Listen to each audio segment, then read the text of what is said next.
Audio Jungle.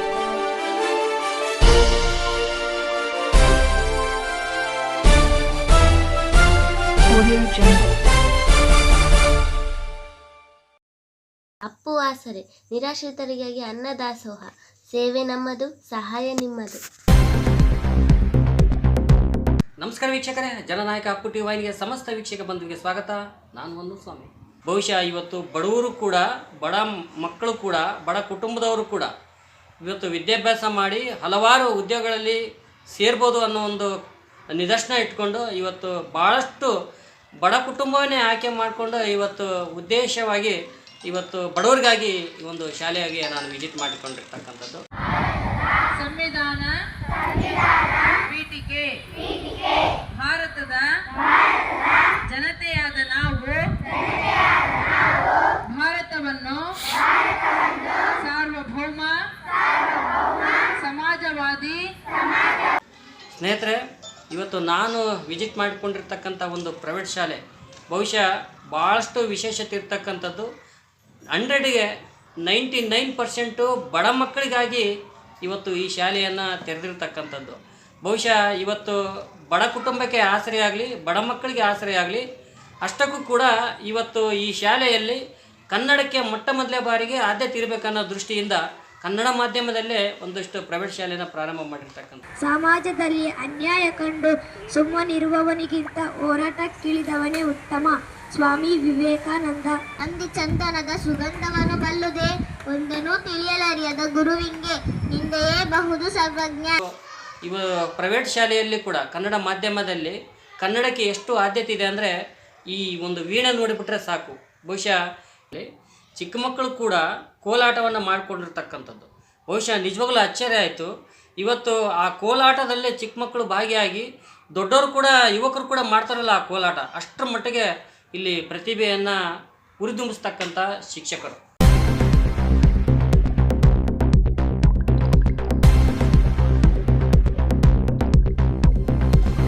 ಅಷ್ಟಕ್ಕೂ ನಾನು ಬಂದಿರತಕ್ಕಂಥ ಶಾಲೆ ಕೂಡ್ಲಿಗಿ ತಾಲೂಕಿನ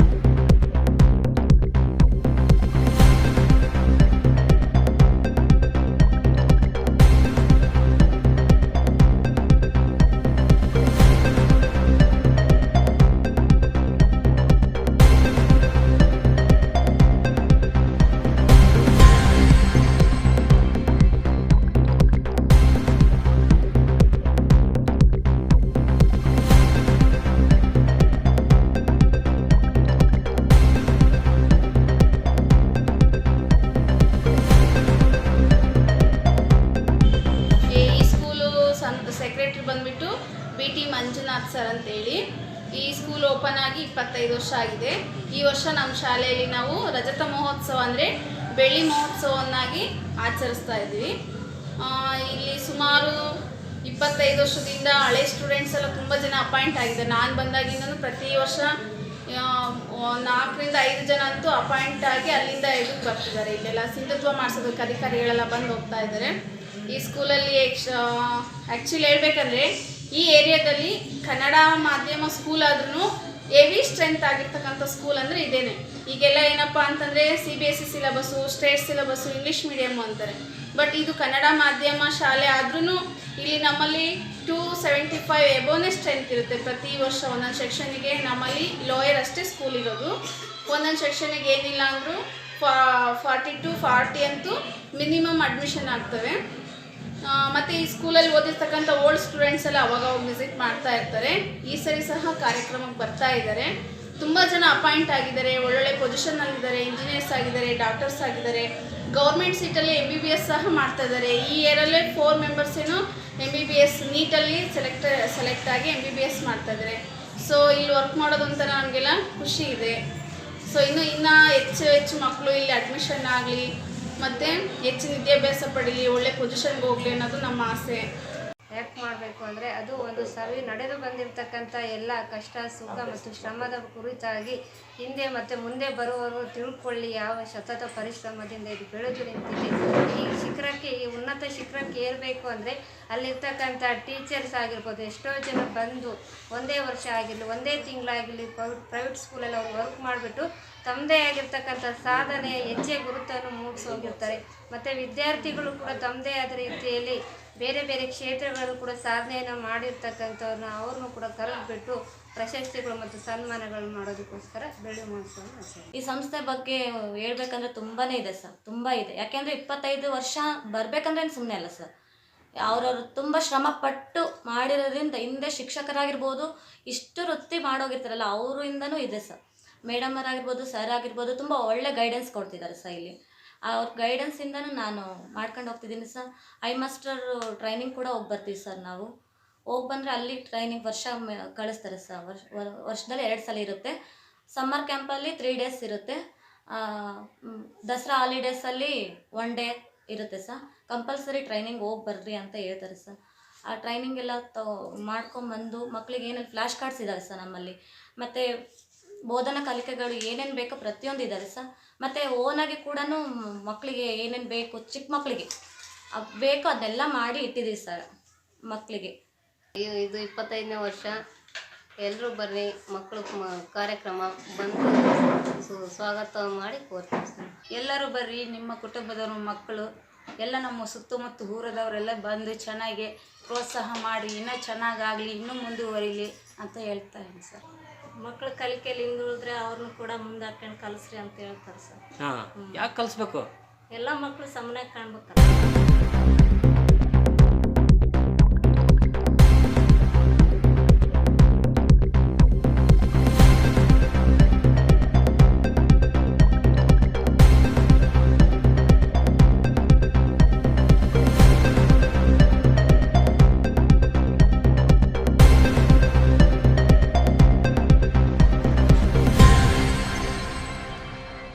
ಇವತ್ತು ಭಾಳಷ್ಟು ಮಾರ್ಗದರ್ಶನ ಮಾಡಿರ್ತಕ್ಕಂಥ ಮುಖ್ಯೋಪಾಧ್ಯಾಯರಿ ಸುನೀತಾ ಅವರು, ಶ್ರೀಮತಿ ಸುನೀತಾ ಅವರು ಕೂಡ ನಮ್ಮ ಜೊತೆ ಇದ್ದಾರೆ. ಏನು ಈ ನಿರಂತರ ಸೇವೆ, 1 ವರ್ಷ ಅಲ್ಲ, 2 ವರ್ಷ ಅಲ್ಲ, ಸತತ 23 ವರ್ಷ. ನಮಸ್ಕಾರ, ನನ್ನ ಹೆಸರು ಸುನೀತಾ ಗುರುರಾಜ್. ನಾನು ಶ್ರೀ ಗುರು ಕನಕ ಶಾಲೆಯಲ್ಲಿ 23 ವರ್ಷದಿಂದ ಕಾರ್ಯನಿರ್ವಹಿಸ್ತಾ ಇದ್ದೀನಿ. ಮುಖ್ಯ ಶಿಕ್ಷಕಿಯಾಗಿ ಕಾರ್ಯನಿರ್ವಹಿಸ್ತಾ ಇದ್ದೀನಿ. ನಾನು ಕೂಡ ಒಂದು ಬಡ ಕುಟುಂಬದಿಂದ ಬಂದಂಥ ಹೆಣ್ಣು ಮಗಳು. ಮೊದಲನೇದಾಗಿ ಈ ತಾಯಕನಹಳ್ಳಿ ಶಾಲೆಯಲ್ಲಿ ಪರಿಚಯವಾದ ನಂತರ ನಾವು ನಮ್ಮ ಮಗನನ್ನು 2003ರಲ್ಲಿ LKGಗೆ ಸೇರಿಸುವ ಸಂದರ್ಭದಲ್ಲಿ ನಾನು ಈ ಒಂದು ಸಂಸ್ಥಾಪಕರ ಪರಿಚಯವಾಗಿ ಅವರೊಂದಿಗೆ ನಾವು ಬೆರೆತು ನಮ್ಮ ಮಗುವನ್ನು ತಂದು ಈ ಸ್ಕೂಲಿಗೆ ಸೇರಿಸಿದ ದಿನದಿಂದ ಅಲ್ಲಿಂದ ಇಲ್ಲಿವರೆಗೂ ಕೂಡ ಸುಮಾರು 25ರಿಂದ 30 ಪ್ರತಿ ವರ್ಷ 25ರಿಂದ 30 ಮಕ್ಕಳು ನಮ್ಮ ಊರಿಂದ ಊಡೇಮಿನಿಂದ ಇಲ್ಲಿಗೆ ಬರ್ತಾ ಇದ್ದಾರೆ ಸರ್. ಪ್ರತಿಯೊಂದು ವಿಷಯದಲ್ಲೂ ಸಂಸ್ಥಾಪಕರು ನಮಗೆ ಪ್ರತಿಯೊಂದು ವಿಷಯದಲ್ಲೂ ಸನ್ಮಾರ್ಗವಾಗಿ ಪ್ರತಿಯೊಂದು ವಿಷಯದಲ್ಲೂ ಸಹಕರಿಸಿ ಏನೇ ತೊಂದರೆ ಬಂದರೂ ನಮ್ಮೊಂದಿಗಿರ್ತಾರೆ. ಇವತ್ತು ಹಿಂಗಲ್ಲ, ಅಮ್ಮ ಅಂದನೆ ನಮ್ಮನ್ನು ಯಾವತ್ತೂ ಮಾತಾಡ್ಸಲ್ಲ. ಎಲ್ಲ ಶಿಕ್ಷಕರು ಇಲ್ಲಿ ಮಹಿಳೆಯರೇ ಇರೋದು. ಅವರೊಬ್ಬರು ಸಹೋದರರಾಗಿ ನಮಗೆ ಪ್ರತಿಯೊಂದರಲ್ಲೂ ಭಾಗವಹಿಸ್ತಾರೆ. ನಮ್ಮ ಕಷ್ಟ ಸುಖಕ್ಕೆ ಭಾಗಿಯಾಗ್ತಾರೆ. ನಮಗೇನೇ ಬಂದ್ರೂ ಸಹಕರಿಸ್ತಾರೆ. ನಮ್ಮ ವಿಜಯನಗರ ಬಳ್ಳಾರಿ ಜಿಲ್ಲೆಯಲ್ಲಿ ಎಲ್ಲೆಲ್ಲಿ ಮೊರಾರ್ಜಿ ಸ್ಕೂಲ್ಗಳಿದ್ದಾವೆ ಅಲ್ಲಿ ಎಲ್ಲ ಸ್ಕೂಲ್ಗಳಲ್ಲೂ ನಮ್ಮ ಗುರುಕನಕ ಮಕ್ಕಳಿದ್ದಾರೆ ಸರ್. ಅಲ್ಲಿ ಕನ್ನಡದ ಬಗ್ಗೆ ಹೇಳಬೇಕು ಅಂದರೆ ನನ್ನ ಹೆಮ್ಮೆ ಅಂದರೆ ಕನ್ನಡದಲ್ಲಿ ಮಾತೃಭಾಷೆಯಲ್ಲಿ 100ಕ್ಕೆ 100 ಅಂಕಗಳನ್ನು ಪಡೆದಿರ್ತಕ್ಕ ಮಕ್ಕಳಿದ್ದಾರೆ ಅನ್ನೋ ನನ್ನ ಹೆಮ್ಮೆ ಸರ್. ಪ್ರತಿಯೊಬ್ಬರ ಪೋಷಕರಿಗೂ ನನ್ನ ವಿನಂತಿ, ನಮ್ಮ ಶಾಲೆ ಪ್ರಾರಂಭವಾಗಿ 25 ವಸಂತಗಳನ್ನು ಕಳೆದಿದೆ. 25ರ ಬೆಳ್ಳಿ ಮಹೋತ್ಸವಕ್ಕೆ ತಾವೆಲ್ಲರೂ ಬಂದು ಕಾರ್ಯಕ್ರಮವನ್ನು ಯಶಸ್ವಿಗೊಳಿಸ್ರಿ ಅಂತ ಪ್ರತಿಯೊಬ್ಬರಿಗೂ ಆತ್ಮೀಯ ಸ್ವಾಗತವನ್ನು ಕೋರ್ತಾ ಇದ್ದೀನಿ. ಧೈರ್ಯ ಅಂತಕ್ಕಂಥ ಬಂಡವಾಳನ ಜೊತೆಗಿಟ್ಕೊಂಡು ಈ ಶಾಲೆ ಸತತವಾಗಿ 25 ವರ್ಷ ಹೆಜ್ಜೆ ಆಗ್ತಾ ಬಂತು. ಬಹುಶಃ ನಿಜವಾಗ್ಲೂ ಅದ್ಭುತ ಸ್ನೇಹಿತರೆ. ಹೀಗಾಗಿ ಇವತ್ತು ಮಂಜಣ್ಣವರು 25 ವರ್ಷ ಈ ಶಾಲೆ ಪ್ರಾರಂಭ ಮಾಡಿ ಅವ್ರ ಕೈ ಬೆರಳಲ್ಲಿ ಎಷ್ಟೆಷ್ಟು ಬಂಗಾರದ ಉಂಗುರಗಳು ಹಾಕ್ಕೊಂಡ್ಬಿಟ್ಟಿದ್ದಾರೆ, ಎಷ್ಟೋ ದೊಡ್ಡ ಚೈನ್ ಹಾಕ್ಕೊಂಡ್ಬಿಟ್ಟಿದ್ದಾರೆ. ಯಾಕೆಂದರೆ 25 ವರ್ಷ ಅಲ್ಲ, ಸುಮ್ಮನೆ ಏನ್ರಿ ಸರ್, 25 ವರ್ಷ ಸತತ ಸೇವೆ ಅಂತೀರಾ, ಅಷ್ಟು ಟೀಚರ್ಸ್ಗೆ ಸಂಬಳ ಕೊಡಬೇಕು, ಏನು ಸರ್ ಸುಮ್ಮನೆ ಏನು ಸರ್? ಸ್ನೇಹಿತರೆ, ಇವತ್ತು ಅವರಿಗೆ ಬಡತನ ಇರ್ಬೋದು, ಆದರೆ ವಿದ್ಯೆ ದಾನ ಮಾಡಲಿಕ್ಕೆ ಶ್ರೀಮಂತಿಕೆ ಹೃದಯ ಇದೆ ಅಂತಕ್ಕಂಥ ಒಂದು ಸಾಕ್ಷಿಗೆ ಈ ಶಾಲೆ ಮಾಡಬೇಡಿ. ಎಲ್ರಿಗೂ ನಮಸ್ಕಾರ. ನನ್ನ ಹೆಸರು BT ಮಂಜಣ್ಣ. ನಮ್ಮ ಸ್ವಗ್ರಾಮ ತಾಯಕನಹಳ್ಳಿ. ಮಹಾತ್ಮ ಗಾಂಧೀಜಿಯವರು ಹೇಳೋ ಥರ ಹಸಿವು ಮತ್ತು ಬಡತನ ಕಲಿಸುವಂಥ ಪಾಠವನ್ನು ಪ್ರಪಂಚದಲ್ಲಿ ಯಾವ ಯೂನಿವರ್ಸಿಟಿಗಳು ಕೂಡ ಹೇಳ್ಕೊಡೋದಿಲ್ಲ ಅನ್ನುವಂಥದ್ದೇ ನಮಗೆ ಸ್ಫೂರ್ತಿ ಆಯಿತು. ಅದಕ್ಕೆ ಹೊಂದಿಕೊಂಡ ಹಾಗೆ ಮಧ್ಯಮ ವರ್ಗದ ಕುಟುಂಬ, ರೈತಾಪಿ ಕುಟುಂಬ ನಮ್ಮ ಮನೆಯಾಗಿತ್ತು. ಆ ದಿನಮಾನಗಳಲ್ಲಿ ಹಳ್ಳಿಗಳಲ್ಲಿ ನಾವು ಓದುವಾಗ ಮೂಲಭೂತ ಸೌಲಭ್ಯಗಳಿರಲಿಲ್ಲ, ಸಮರ್ಪಕವಾದ ಶಿಕ್ಷಕರ ಕೊರತೆ ಇರ್ತಿತ್ತು. 1ರಿಂದ 7ನೇ ತರಗತಿವರೆಗೂ ನೋಡಿದಾಗ ನಾವು 2-3 ಶಿಕ್ಷಕರ ಮೂಲಕ ನಮ್ಮ ಪ್ರಾಥಮಿಕ ಶಿಕ್ಷಣ ಮುಗಿತು. ಆನಂತರ ನಾವು ಹೈಸ್ಕೂಲನ್ನು ಕೂಡ ಮಧ್ಯಾಹ್ನದ ಉಪವಾಸದೊಂದಿಗೆ ಪ್ರೌಢ ಶಿಕ್ಷಣವನ್ನು ಪಡ್ಕೊಂಡ್ವಿ. ಆ ಸಮಯದಲ್ಲಿ ಪ್ರಾಥಮಿಕ ಆರಂಭದ ತರಗತಿಗಳಲ್ಲಿ ನಮಗೆ ಹಸಿವಿನ ತೊಂದರೆ ಅನ್ನಿಸ್ತಿರಲಿಲ್ಲ. ಮಧ್ಯಾಹ್ನದ ನಂತರ ಈಗಿನ ಹಾಗೆ ಮಧ್ಯಾಹ್ನದ ಬಿಸಿಯೂಟ ಇರಲಿಲ್ಲ. ಆ ಸಮಯದಲ್ಲಿ ನಮಗೆ ಮಧ್ಯಾಹ್ನದ ಪಾಠದಲ್ಲಿ ಆಸಕ್ತಿ ಕಡಿಮೆ ಆಗ್ತಿತ್ತು. ಇವೆಲ್ಲವನ್ನು ನೋಡಿಕೊಂಡಾಗ ನಮಗೆ ಗ್ರಾಮೀಣ ಮಟ್ಟದ ಶಿಕ್ಷಣ ಯಾಕೆ ಕುಂಠಿತ ಆಗ್ತದೆ ಅನ್ನುವಂಥ ಆಲೋಚನೆ ನನ್ನಲ್ಲಿ ಬಂದಾಗ ನಾವು ಸಮಗ್ರ ಶಿಕ್ಷಣವನ್ನು ನಾವು ಮಕ್ಕಳಿಗೆ ಕೊಟ್ಟರೆ ಜಾಗತಿಕ ಮಟ್ಟದಲ್ಲಿ ಕೂಡ ನಮ್ಮ ಮಕ್ಕಳು ಹೆಸರು ಮಾಡ್ತಾರೆ ಅನ್ನುವಂಥದ್ರಲ್ಲಿ ಯಾವುದೇ ಅನುಮಾನ ಇಲ್ಲ ಅನ್ನುವಂಥ ಒಂದು ಸಂಕಲ್ಪವನ್ನು ನಾವು ಮಾಡಿ ಆರಂಭದಲ್ಲಿ ನಾನು PUC ನಂತರ ಡಿಗ್ರಿಯಲ್ಲಿ ನಾನು 1-2 ವರ್ಷ ಡಿಸ್ಕಂಟಿನ್ಯೂ ಮಾಡಿದಾಗ ರಾತ್ರಿ ಶಾಲೆಯನ್ನು ಪ್ರಾರಂಭ ಮಾಡಿದೆ, ಅದು ಉಚಿತವಾಗಿ. ಆನಂತರ ಅಲ್ಲಿ ಮಕ್ಕಳ ಕಲಿಕೆ ಗುಣಮಟ್ಟವಾದಾಗ ಆ ಮಕ್ಕಳು ಎಲ್ಲ ಸ್ಪರ್ಧಾತ್ಮಕ ಪರೀಕ್ಷೆಗಳಲ್ಲಿ ಉತ್ತೀರ್ಣರಾದಾಗ ನನಗೆ ಖುಷಿ ಅನ್ನಿಸ್ತು. ಯಾಕೆ ನಾವು ನಮ್ಮದೇ ಆದ ಒಂದು ಶಾಲೆಯನ್ನು ತೆರಿಬಾರ್ದು ಅನ್ನುವಂಥ ಒಂದು ಸತ್ಸಂಕಲ್ಪದೊಂದಿಗೆ ಊರಿನ ಕುಹಕ ಮತ್ತು ಅಪಮಾನಗಳೊಂದಿಗೆ ಅದನ್ನೇ ಮೈಗೂಡಿಸಿಕೊಂಡು ನಾವು ಅಲ್ಲಿ ಬಾಡಿಗೆ ಕೊಠಡಿಗಳಲ್ಲಿ ಯಾರೋ ದೊರಕಿಸಿಕೊಡುವಂಥ ಹೆಂಚುಗಳಲ್ಲಿ ಚಪ್ಪರಗಳಲ್ಲಿ ಶಾಲೆಯನ್ನು ಪ್ರಾರಂಭ ಮಾಡಿದ್ದೀವಿ. ಶಾಲೆಯನ್ನು ಪ್ರಾರಂಭ ಮಾಡಿದಾಗ ಅನೇಕ ತೊಂದರೆ ತಾಪತ್ರಯಗಳು ಸಹಜವಾಗಿ ಬಂದವು. ಅವನ್ಯಾವುಗಳನ್ನು ಲೆಕ್ಕಿಸದೆ ಅವನ್ನೇ ಸವಾಲೆಂದು ಸ್ವೀಕರಿಸಿ ನಾವು ನಮ್ಮ 5ನೇ ತರಗತಿಯ ಸ್ಪರ್ಧಾತ್ಮಕ ಪರೀಕ್ಷೆಗಳಲ್ಲಿ ಆ ದಿನಮಾನಗಳಲ್ಲಿ ಎಲ್ಲ ಮಕ್ಕಳು ಕೂಡ ಮೊರಾರ್ಜಿ ಪರೀಕ್ಷೆಗಳಲ್ಲಿ ಪಾಸಾಗಿ ಎಲ್ಲ ಮಕ್ಕಳು ಆಯ್ಕೆ ಆದಾಗ ಇಡೀ ನಮ್ಮ ಊರಿನ ಕಡೆ ನಮ್ಮ ಹೋಬಳಿ ಮಟ್ಟದ ಜನ ಕೈ ತೋರಿಸ್ತಿದ್ರು. ಶಾಲೆ ಅಂದರೆ ಹಂಗಿರಬೇಕು, ಶಾಲೆ ಅಂದರೆ ಹಂಗಿರಬೇಕು ಅಂದಾಗ ಆ ದಿನದಲ್ಲಿ ಅವರು ಕೈ ತೋರಿಸಿ ನಮಗೆ ಪ್ರೋತ್ಸಾಹಿಸಿದಂಥ ಮಾತು ಇವತ್ತು ಯಾವ ರಾಜ್ಯ ಸರ್ಕಾರ ಜಿಲ್ಲಾ ಸರ್ಕಾರ ಕೊಡಲಾರ್ದಿರ್ತಕ್ಕಂಥ ಗೌರವ ಅದಕ್ಕಿಂತ ಹೆಚ್ಚಾಗಿತ್ತು ಅನ್ನುವಂಥ ಹೆಮ್ಮೆ ನಮಗಿದೆ. ಹೀಗಾಗಿ ಈ ಶಾಲೆ ಪ್ರಾರಂಭ ಮಾಡಲಿಕ್ಕೆ ಇದು ಹಿನ್ನೆಲೆಯಾಗಿದೆ. ಶಾಲೆಯ 25 ವರ್ಷಗಳ ಸಂಭ್ರಮದ ಈ ಸುಸಂದರ್ಭದಲ್ಲಿ ನಮ್ಮ ಶಾಲೆಯ ಏಳಿಗೆಗಾಗಿ ಸಹಕರಿಸಿರ್ತಕ್ಕಂಥ ಎಲ್ಲ ಜನಪ್ರತಿನಿಧಿಗಳಿಗೂ, ಗ್ರಾಮಸ್ಥರಿಗೂ, ಪೋಷಕ ಬಂಧುಗಳಿಗೂ ಮತ್ತು ಎಲ್ಲ ಹಳೆಯ ವಿದ್ಯಾರ್ಥಿಗಳಿಗೂ ಮತ್ತು ಇಲ್ಲಿ ಕಾರ್ಯನಿರ್ವಹಿಸಿ ಬೇರೆ ಬೇರೆ ಕಡೆ ಕಾರ್ಯನಿರ್ವಹಿಸ್ತಕ್ಕಂಥ ಎಲ್ಲ ಶಿಕ್ಷಕ ಸಿಬ್ಬಂದಿಯವರಿಗೂ ಮತ್ತು ಈ ಶಾಲೆಯ ಭೂದಾನಿಗಳಿಗೂ ಕೂಡ ಹೃತ್ಪೂರ್ವಕವಾಗಿರ್ತಕ್ಕಂಥ ಆದರದ ಸ್ವಾಗತ ಸುಸ್ವಾಗತವನ್ನು ಬಯಸ್ತಾ ನಾವೆಲ್ಲರೂ ಬನ್ನಿ ಒಂದೆಡೆ ಸೇರೋಣ. ಯಶಸ್ವಿ ಸಂಭ್ರಮಕ್ಕೆ ಸಂಭ್ರಮವು ಸಂಭ್ರಮಿಸಿತು ಎಂಬುವಂತೆ ನಾವೆಲ್ಲರೂ ಮುಖಾಮುಖಿಯಾಗಿ ಹಸನ್ಮುಖರಾಗೋಣ ಅಂತ ಹೇಳ್ತಾ ಮತ್ತೊಮ್ಮೆ ನಿಮಗೆ ಆದರದ ಸ್ವಾಗತ ಸುಸ್ವಾಗತವನ್ನು ಬಯಸ್ತೇನೆ.